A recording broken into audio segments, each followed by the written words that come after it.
Assalamu alaikum warahmatullahi ta'ala wabarakatuhu. ‘Yan uwa maza da mata, masoya masu kallon shirin nan da ake yi wato Labarina. Wato zan ɗan yi tsokaci ne kaɗan daga ciki insha Allahu. A zahirin gaskiya da na ga ana yaɗawa wa ya kamata ta maye gurbin Nafisa Abdullahi wato Sumayya kenan a cikin shirin Labarina, shi ne wannan yarinyar da kuke gani yanzu haka, wato Hassana Muhammad. Hassana Muhammad jaruma ce wadda take fuska tana nuna tausayi kamar irin na Sumayya wato Nafisa Abdullahi, da kuma tana acting yadda ya kamata. Kuma insha Allahu in aka saka ta a fim ɗin Labarina, in Allah ya yarda za a samu abin da ake buƙata a wannan shirin.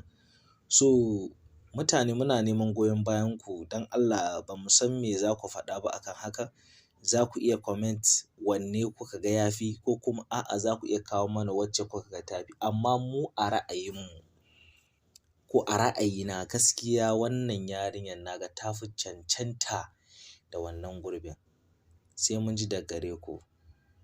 Mun gode sosai. Allah ya saka da alkhairi, Allah kuma ya bar zumunci.